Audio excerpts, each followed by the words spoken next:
Hello, जोहार। स्वागत है आपका इस नए वीडियो में, जिसमें हम जेएसएससी सीजीएल खोरठा विषय के पाठ्यक्रम को लेकर चर्चा करेंगे। जैसा कि मालूम है, सीजीएल के लिए नोटिफिकेशन हो चुका है। आपके पास अब तैयारी करने का, जल्दी तैयारी करने का दबाव है। जो भी अभ्यर्थी हैं इतने दिनों से इंतज़ार कर रहे थे कि कब नोटिफिकेशन आएगा, कब वैकेंसी निकलेगी, अब वो हो चुका है। अब आपकी बारी है कि आप कितने तैयार हैं और इस वैकेंसी का लाभ आप कितना ले सकते हैं, कितनी बढ़िया तैयारी करके। तो जैसा कि मालूम है कि अब हिंदी इंग्लिश वैसी भाषाओं को हटा दिया गया है, उसकी जगह पर क्षेत्रीय भाषाओं को रखा गया है। तो क्षेत्रीय भाषा में सबसे बड़ी भाषा यानी सबसे बड़े क्षेत्र की भाषा खोरठा है। तो खोरठा विषय को लेकर मैं आ रहा हूँ, चूँकि मैं खोरठा का ही शिक्षक हूँ, खोरठा का ही विद्यार्थी हूँ। तो खोरठा की तैयारी कैसे करें आप, ये बताने के लिए मैं आप लोगों के बीच में उपस्थित हूँ। सीजीएल पाठ्यक्रम के अंतर्गत क्या क्या पढ़ना है, कैसे बेहतर तैयारी करें हम कि हमारा स्कोर अधिक से अधिक हो। तो सबसे पहले हम क्या करें, जो पाठ्यक्रम है, जैसा कि आपको पता है कि खोरठा का पाठ्यक्रम काफ़ी भारी भरकम है। साहित्य बहुत ज़्यादा हैं, साहित्य की किताबें बहुत ज़्यादा हैं। हालांकि इसको कम करने का ये दबाव भी है, स्टूडेंट लोगों ने इसके लिए दबाव भी बनाया है, हंगामा भी किया है, प्रस्ताव गया है। अब प्रस्ताव अगर अप्रूव्ड हो जाता है तो कुछ तो कम होगा सिलेबस, और व्याकरण उसमें ऐड होगा, जो कि पहले के अभी को जो वर्तमान नोटिफिकेशन के अनुसार सिलेबस है तो उसमें व्याकरण नहीं है। अब व्याकरण भी आएगा और हो सकता है लोक साहित्य का कुछ पाठ भी आए। तो इस प्रकार से हम देखेंगे कि हम इस सिलेबस को कितना, कहाँ तक पढ़ना है, कैसे पढ़ना है और कैसे हम संपूर्ण तैयारी और सटीक तैयारी करें। तो सबसे पहले क्या करें हम, तो सबसे पहले जो निर्धारित पाठ्यक्रम है उसकी जो किताबें हैं उसको इकट्ठा करें। वो संभवतः सभी लोगों के पास अब किताबें पहुंच चुकी होंगी। अगर नहीं पहुंची है तो किताब ज़रूर रखें अपने पास। जो निर्धारित पुस्तकें हैं, प्रेस्क्राइब्ड बुक्स हैं, तो उन किताबों को पढ़ें और उससे संबंधित समझ स्पष्ट करें। किताबों में जो कंटेंट है, जो पाठ है, टेक्स्ट है, उसको आप पढ़ें और समझें, और समझकर उसे उनकी जो महत्वपूर्ण बातें हैं, महत्वपूर्ण बिंदु हैं, महत्वपूर्ण प्रसंग हैं, वो सब याद करें। तो ये मुख्य 3 बिंदु पर काम करना है। पुस्तकों को इकट्ठा करना है, उसको पढ़कर समझना है और उससे संबंधित तथ्यों को याद रखना है। इतना ही तो करना है आपको। तो इसको कैसे करें हम, ये 3 चीज़ें जो हैं इसको कैसे करें। तो पुस्तक पहले पढ़ें। तो पुस्तक को यानी किताबों में जो कंटेंट है उसको पढ़कर आप समझें। तो समझेंगे कैसे, इसमें गद्य भाग भी है, गद्य भाग है। गद्य भाग में कई किताबें हैं वर्तमान सिलेबस में। कहानियाँ हैं, कहानी के 2 किताबें, छाहर, सोंद माटी का सिर्फ गद्य भाग पढ़ना है, ये ध्यान रखें। सोंद माटी में गद्य और पद्य दोनों भाग हैं, लेकिन दोनों भागों को नहीं पढ़ना है आपको।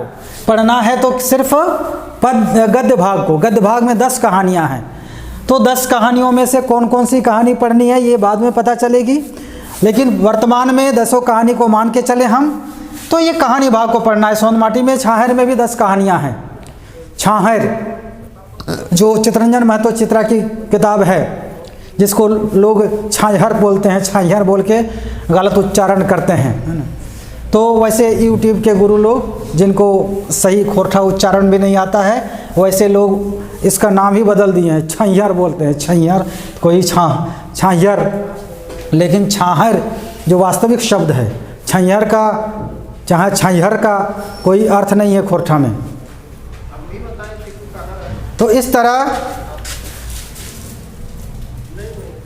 ऐसे में पहले तो गद्य भाग में कहानी को पढ़ना है छाहर से, उसके बाद सोन माटी से, उसके बाद फिर गद्य भाग में ही एक और किताब है खोरठा निबंध।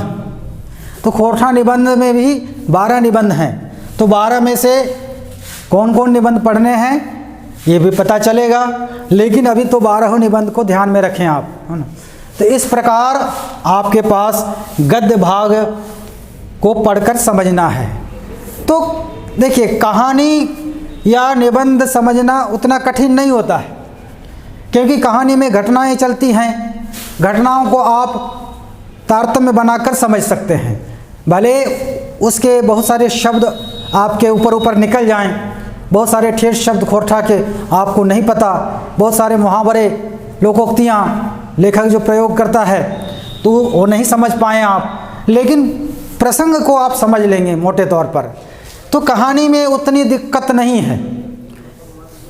निबंध में भी कोई ज़्यादा समस्या नहीं है। निबंध में क्या कहना चाहता है लेखक, ये आप पूरे निबंध को पढ़ने के बाद मोटे तौर पर समझ लेंगे, उसकी समझ बना सकते हैं। लेकिन ये जो कविता वाला भाग है, पद्य भाग, इस पद्य भाग में बहुत सारी किताबें हैं। दामोदर कोराएँ जो एक प्रबंध काव्य है, खंड काव्य, प्रबंध के अंतर्गत खंड काव्य, प्रबंध काव्य के 2 भेद होते हैं, महाकाव्य और खंड काव्य। तो ये खंड काव्य है। तो खंड काव्य में, इस खंड काव्य में 6 सर्ग हैं, यानी 6 भागों में इस काव्य को प्रस्तुत किया गया है। जो उसमें कथानक है, जो स्टोरी है, उसको 6 खंडों में बांटकर पूरे काव्य के तौर पर प्रस्तुत किया गया है। तो इसको समझना है, कवि क्या कहना चाहा है पूरे काव्य में, कथा प्रसंग क्या है। और चूँकि कविता है, कविता में बहुत गूढ़ बातें रहती हैं। कविता लक्षणा शब्द शक्ति, व्यंजना शब्द शक्ति में बनाई जाती है।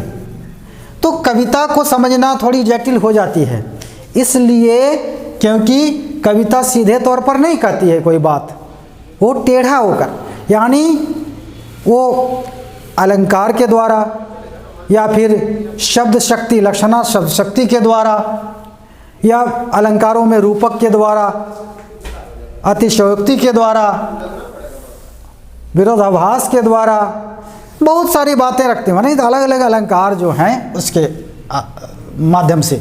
तो इसलिए पद्य में समझना थोड़ी दिक्कत हो जाती है ना। तो ये जो बातें हैं, आपको पद्य जब पढ़ें तो थोड़ा समझ कर पढ़ें, क्योंकि सवाल वही उसके निहितार्थ से पूछा जाएगा, यानी कविता का क्या भावार्थ है, अभिध्यार्थ नहीं बल्कि लक्ष्यार्थ, यानी सीधे तौर पर नहीं बल्कि उसका लक्षित अर्थ क्या है, क्या वो टारगेट करके लिखा है। तो इस बात को समझना होगा, और ये तभी समझ सकते हैं जब आप थोड़े कविता में कभी इससे पहले रुचि रखते हों या फिर साहित्यिक बैकग्राउंड से आते हों, यानी आपकी शिक्षा की पृष्ठभूमि लिटरेचर की रही हो, साहित्य की रही हो, तो आपको समझने में आसानी होगी, अदरवाइज दिक्कत होगी। तो इसके लिए आपको या तो किताब की ज़रूरत पड़ेगी या फिर गुरु की ज़रूरत पड़ेगी, किसी शिक्षक की ज़रूरत पड़ेगी जो कि कविता को समझा सके। अगर खुद समझ सकते हैं तो बहुत बढ़िया बात है, अन्यथा आपको किसी शिक्षक की ज़रूरत पड़ेगी। तो पद्य भाग से आपको थोड़ा ध्यान देना है, समझना है उसको। तो ये पद्य भाग हो गया। इसके बाद फिर आ जाता है नाटक वाला। अभी वर्तमान में नाटक में बहुत सारे नाटक हैं, 4 नाटक। क्या क्या? उद्वासडा है, उद्वासल कर्ण है, चाभी काठी है, अजगर है, इतने सारे नाटक डाल दिए गए हैं जो कि उचित नहीं है। इतना भारी भरकम एक नाटक काफ़ी था। तो खैर जो भी हो, अभी वर्तमान सिलेबस के हिसाब से 4 नाटक हैं। तो नाटक में भी कहानी होती है, स्टोरी। बिना स्टोरी के नाटक बनता नहीं है। तो इस नाटक को आप कैसे समझें? तो नाटक के पूरे कथानक को समझें, यानी स्टोरी किस तरह बनी है, क्या स्टोरी है उसमें, शुरू से अंत तक पूरी कहानी को समझें। इसके बाद उसके पात्रों को, कौन पात्र हैं, कौन मुख्य पात्र है, कौन सहायक पात्र है, कौन खलनायक है, कौन नायक है, कौन नायिका है, ये सारी बातें। उसके बाद लेखक इस नाटक के ज़रिए कहना क्या चाहता है, उसका संदेश क्या है। क्योंकि किसी भी कथा साहित्य का, कथा में कहानी उपन्यास भी आ जाता है और नाटक में भी कहानी होती है। कथा साहित्य भले उसको ना कहा जाए, लेकिन कथा उसमें भी होती है। तो उसमें एक तत्व होता है उद्देश्य या संदेश। तो संदेश बहुत महत्वपूर्ण तत्व होता है। कथानक, चरित्र, पात्र, संवाद, देश काल, भाषा शैली और संदेश। संदेश में एक, ये नाटक में भी संदेश एक महत्वपूर्ण तत्व है। यानी लेखक जो कहना चाहता है, जो उपदेश, जो सीख देना चाहता है, इस बात को समझना है आपको। पूरे नाटक में, कहानियों में वही हाल है, बिना संदेश की कोई कहानी नहीं होती है। तो सब में इस बात को ध्यान में रखना है। इसके बाद क्या करना है आपको? नाटकों को पढ़ें, नाटकों के पात्रों को समझें, नाटकों के प्रसंग को समझें, नाटक के संदेश को समझें, और जो उसमें मुख्य कथन है, जहाँ जहाँ डायलॉग, जो संवाद है, वो अत्यंत महत्वपूर्ण है, जिसमें नाटक का जो है मूल भाव आया है, नाटक की मूल जो उसकी सीख है, वो वहाँ पर सूत्र रूप में आया है, वो संकेत कर रहा है। तो वैसे संवाद को याद करें, आप स्मरण करें। तो ये सारी बातें। उसके बाद साहित्य की अन्य विधाएं हैं, जिसमें साहित्य की अन्य विधाएं, तो इसमें भी दे दिया गया है क्या, बहुत सारा संस्मरण, जीवनी, शब्द चित्र, यात्रा वृत्तांत। तो ये जो गौण विधाएं हैं साहित्य की, छोटी छोटी विधाएं, इस पर कलम कम चलती है, बहुत कम लिखा जाता है। कहानी कविता तो बहुत लिखी जाती है, लेकिन ये विधाएं थोड़ी गौण विधाएं हैं, इसलिए कि इसमें बहुत रचना नहीं होती है। तो ये अन्य विधाओं के अंतर्गत रखा जाता है। तो क्या है, संस्मरण है, जीवनी है, यात्रा वृत्तांत है और शब्द चित्र है, वर्तमान सिलेबस के अनुसार, है ना।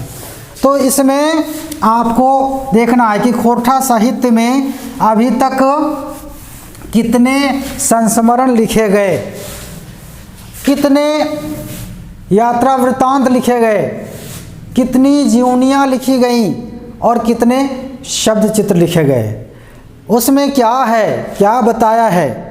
जीवनी है तो किसके बारे में जीवनी है, उस व्यक्तित्व जिसकी जीवनी लिखी गई है, उस व्यक्तित्व की विशेषता क्या है, क्या योगदान था कि जीवनी लेखक को प्रभावित किया और उसने उसकी जीवनी प्रस्तुत की। तो इन सारी बातों को, उसी तरह यात्रा वृत्तांत, यात्रा वृत्तांत कौन सी यात्रा वृत्तांत, कहाँ की यात्रा के लिए लिखा गया, किसने यात्रा की थी और उसने वृत्तांत को लिखा, कैसा है, यात्रा वृत्तांत के दौरान क्या क्या घटनाएं घटी, क्या महत्वपूर्ण बातें हुई, क्या याद रखने योग्य बातें हैं उसमें। इन सारी चीज़ों को निकालना है आपको, क्योंकि सवाल यहीं से बनते हैं। तो ये सारी पूरे खोरठा साहित्य के इतिहास से ये सारी चीज़ें उठानी है आपको, जो कि एक जटिल काम है, बहुत ही कठिन काम है, क्योंकि आपके पास वैसी कोई किताब नहीं है जिसमें एक जगह आपको खोरठा की सारी जीवनियाँ उपलब्ध हो जाएं, सारे यात्रा वृत्तांत उपलब्ध हो जाएं, सारे संस्मरण मिल जाएं और सारे शब्द चित्र इकट्ठे मिल जाएं। तो ऐसे में बहुत सारी पत्र पत्रिकाओं में, लुआठी पत्रिका, तितकी पत्रिका, फिर करेल पत्रिका और तरह की जो पत्रिकाएं खोरठा की निकली हैं, निकल रही हैं, उसमें छपी हैं। तो उतनी सारी पत्रिकाओं को आप कहाँ से इकट्ठा करेंगे? किसी भी स्टूडेंट के लिए ये आसान नहीं बल्कि नामुमकिन है ना। तो ऐसे में आपको वैसे लोगों की शरण में जाना पड़ेगा जो इन सारी चीज़ों से रूबरू होते रहे हैं, जिनके पास ये सारी चीज़ें कलेक्टेड है, पहले से ही कलेक्शन किया है, वो चूँकि वो पढ़ने में रुचि रखते हैं और इन सारी चीज़ों से जुड़े हुए हैं, तो वैसे लोगों का साथ लेना पड़ेगा आपको, वैसे शिक्षकों का, वैसे जो पढ़ने वाले अध्येता हैं खोरठा के, है ना। तो ये आपको तैयारी में सहायक होंगे। या फिर कोई गाइड बुक ऐसा जो कि इन सारी चीज़ों को इकट्ठा करके आपके पास प्रस्तुत किया है। मैंने अपनी किताब टोटल खोरठा में उस समय तक जो भी इस तरह की रचनाएं आई थी 2019 तक, उसको मैंने उसमें डाला है। इसके बाद कुछ रचनाएं और आई हैं तो उसको यहाँ समेटा नहीं गया है। तो इसके लिए आपको फिर अपडेट होने के लिए किसी शिक्षक से, चाहे कोई नई बुक जिसमें अपडेट हुआ हो, देख लेंगे आप, है ना, तो उसमें आप देख सकते हैं। तो ये हुई बातें सिलेबस से संबंधित। इसके बाद ग्रामर, व्याकरण को लेकर काफ़ी उहापोह है लोगों में कि क्या व्याकरण ऐड होगा कि नहीं होगा। तो आप कंफर्म रहें, व्याकरण ऐड होगा ही, है ना। बिना व्याकरण के आप किसी भी भाषा का अध्ययन नहीं कर सकते। ये सिलेबस की एक भूल थी कि इसमें व्याकरण वाले पार्ट को छोड़ दिया गया था, है ना। तो ये त्रुटिपूर्ण सिलेबस था, तो इस त्रुटि को सुधार किया जा रहा है। अगर हो जाता है तो व्याकरण ऐड होगा। तो व्याकरण को आप मान के चलें कि ये आना ही आना है, इसमें कोई दो मत नहीं, है ना। तो ऐसे में आप व्याकरण को अवॉइड मत करें, है ना। व्याकरण को लेकर चलें। व्याकरण में क्या क्या पढ़ना है। खोरठा, जैसे व्याकरण में आपने बहुत सारी चीज़ें पढ़ी हैं इससे पहले, खासकर हिंदी व्याकरण में तो आपने पढ़ा ही है। उन्हीं तत्वों को खोरठा के संदर्भ में जानना है ना। संज्ञा, सर्वनाम, विशेषण, काल, कारक, वचन, लिंग, समास, क्रिया, ये जो फिर उपसर्ग प्रत्यय या फिर पर्यायवाची शब्द, फिर मुहावरे, लोकोक्तियाँ, जो कि वस्तुतः व्याकरण की चीज़ नहीं है, वो है लोक साहित्य की। व्याकरण में उसे शामिल कर दिया जाता है, भाषा को वो मजबूत करते हैं ये तत्व, इसलिए तो वो लोक साहित्य का तत्व है। तो लोक साहित्य में ये प्रकरण साहित्य के अंतर्गत आता है और इसको भी आप मान के चलें, ये भी पूछा जाएगा। मुहावरे, लोकोक्तियाँ, पहेली भी लोक साहित्य का तत्व है। तो पहेली भी हो सकता है, पहेलियाँ जैसे कि पहले भी के एग्ज़ाम्स में भी पूछे जाते रहे हैं, जिसको बुझव्वल, जानकहनी, फांकी, हराबदिया, हियाली, इस तरह कई नामों से जाना जाता है। तो उन सारी चीज़ों को आप ध्यान में रखेंगे। तो इस प्रकार आप सीजीएल खोरठा विषय की, खोरठा भाषा विषय की तैयारी बेहतर ढंग से करें, है ना। इसके लिए कुछ और बातें मैं बताना चाहूँगा। अभी तो सिलेबस की सिर्फ जानकारी, तो हम क्या करना चाहिए, हमें करना क्या है, आपको करना है ये कि अधिक से अधिक मार्क्स कैसे आए उसकी तैयारी करनी है, उस ढंग से तैयारी करनी है कि कैसे ज़्यादा से ज़्यादा स्कोर कर सकें हम। तो स्कोर करने के लिए क्या है कि विषय वस्तु की समझ, विषय वस्तु को समझें।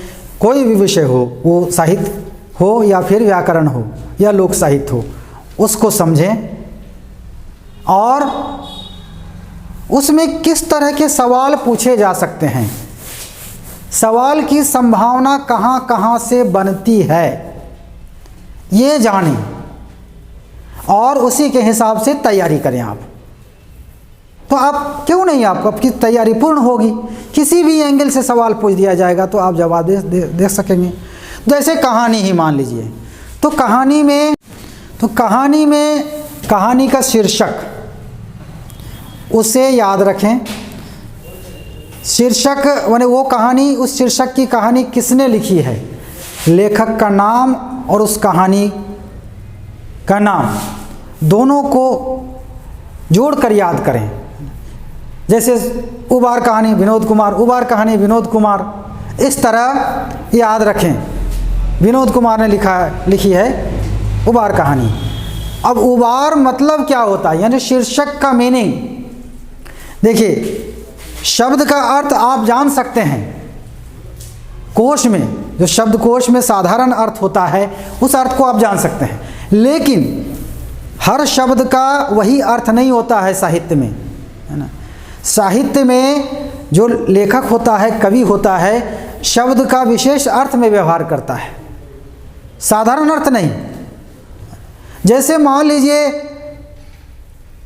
फूल का अर्थ फूल होता है, लेकिन फूल का अर्थ कहीं सुंदरता का बोधक हो जाता है, कहीं बच्चे के अर्थ में कि हमारे आंगन में 2 फूल खिले, तो फूल वहाँ पर बच्चा बन जाता है, यानी घर में 2 बच्चे हैं, है ना। तो इस तरह उसका निहितार्थ होता है, लक्ष्यार्थ होता है। तो उस अर्थ को समझें, सीधा अर्थ नहीं, उसके निहितार्थ को, लक्ष्यार्थ को समझें। तो शीर्षक के अर्थ को समझें।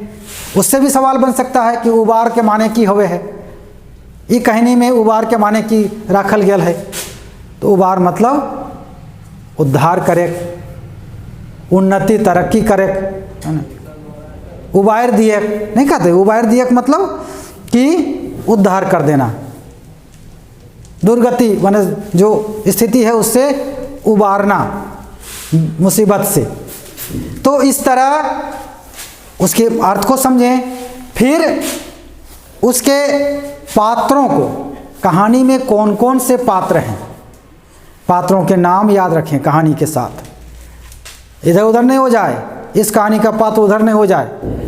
पात्र मतलब कैरेक्टर, उसमें जो आए हैं, जो व्यक्ति हो, चाहे कहीं कहीं पर पेड़ पौधे भी पात्र बन के आए हैं एक कहानी में, है ना। जैसे छाहेर में एक कहानी है बोनेकलोर, उसमें वन जो है, जंगल, वो खुद पात्र बन के आया है। तो उस तरह हो सकता है वनस्पति भी, कोई जानवर भी पात्र बन जाए, है ना। तो उस पात्र का नाम याद रखना है आपको, कैरेक्टर का। तो ये कहानी के साथ रिलेट करके याद करें। उस तरह शॉर्ट नोट बनाएं आप। नोट की क्या करें, कहानी, कहानी का मुख्य पात्र, उसके बाद कहानी में घटना, क्या क्या घटना घटती है, उसमें महत्वपूर्ण घटना क्या है, ये याद रखें। उसके बाद कहीं कथन है कुछ लेखक के द्वारा, या किस लेखक ने किसी पात्र के द्वारा कोई स्टेटमेंट, कोई कथन दिलाया हो जो महत्वपूर्ण है, जो पूरी कहानी के सार को बताता है, या जो कहानी में जहाँ पर मोड़ लाता है, या जहाँ पर विशेष बात होती है, तो वैसी जगह उस तरह के स्टेटमेंट यानी डायलॉग को भी याद रखें, या फिर लेखक द्वारा जो बात कही गई है उसको भी याद रखें, क्योंकि उससे भी सवाल बन सकता है। मान लीजिए उदाहरण में दे दिया गया एक सेंटेंस, ई के कहल है ककर खातिर, सवाल पूछ दिया जाएगा, ई बात ककर कहल लगे और ककर खातिर, इस तरह का सवाल पूछ दिया जा सकता है। तो ऐसे में आप ये ध्यान में रखें कि इन सारी चीज़ों को याद रखें। कविता में भी उसी तरह, कविता में कविता का शीर्षक और कवि को जोड़कर याद करें। उसके बाद कविता का जो भावार्थ है उसको समझें, उसके शब्दार्थ को भी समझें, शब्द के निहितार्थ को भी समझें, क्या वो किस बात को कहना चाहता है, उसका लक्ष्य क्या है, इस बात को समझें और उसके हिसाब से आप याद करें। तो शब्दार्थ से भी कभी सवाल पूछ दिया जा सकता है। कोई कविता की पंक्ति दे दी गई और पूछा गया कि एकर में इस शब्द के माने की होवे, 4 गो ऑप्शन दे दिया गया, आपको मालूम नहीं होगा तो आपको दिक्कत हो जाएगी। इसलिए शब्दार्थ और उसके निहितार्थ, कभी कभी क्या होता है कि शब्द का वही अर्थ नहीं होता है, कभी तक मैं जैसा मैंने बताया वही अर्थ नहीं होता है, बल्कि उसका निहितार्थ होता है, उसका लक्ष्यार्थ होता है। तो हम उसी ढंग से याद रखेंगे। जैसे एक किताब है खोरठा काठें पैदे खड़ी। अब यहाँ काट और खड़ी का मतलब क्या होता है ये लोग समझ नहीं पा रहे हैं, उटपटांग उसका अर्थ निकाल रहे हैं। तो काठ और खड़ी का मतलब यहाँ पर क्या है? काठ खड़ी का वास्तविक जो कोशगत अर्थ है, जो व्यवहार हमारे यहाँ समाज में है, वो तो समझ जाएंगे। काठ मतलब मान लीजिए 40 पैला और खड़ी मतलब 20 पैला, लेकिन यहाँ पर क्या अर्थ है इसको समझना होगा। तो इस तरह से आपको इसकी तैयारी करनी है। किसी भी एंगल से सवाल पूछे आपको तैयार रहना है। इसके लिए आपको पूरे पाठ्यक्रम की एक एक चीज़ की सही समझ, स्पष्ट समझ होनी चाहिए। और इसके लिए आपके पास 3 साधन हैं। एक तो व्यक्तिगत उपाय है, आप पूरे पाठ्यक्रम की किताबों को ले आएं, व्याकरण की किताबों को खरीद लें और खुद से पढ़ें, खुद से समझें। दूसरा है गाइड बुक का सहारा लें। तीसरा है किसी मार्गदर्शक, उचित शिक्षक का सहारा लें।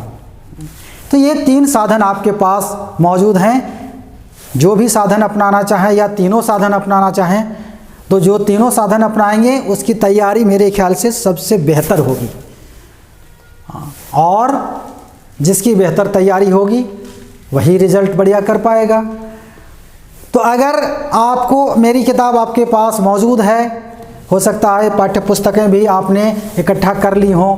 अगर मुझसे, चूँकि मैं पिछले लगभग 20 वर्षों से खोरठा पढ़ा रहा हूँ, अगर मुझसे कुछ भी मार्गदर्शन की आवश्यकता आपको महसूस हो तो मेरा नंबर है 9883579541 इसमें आप संपर्क कर सकते हैं।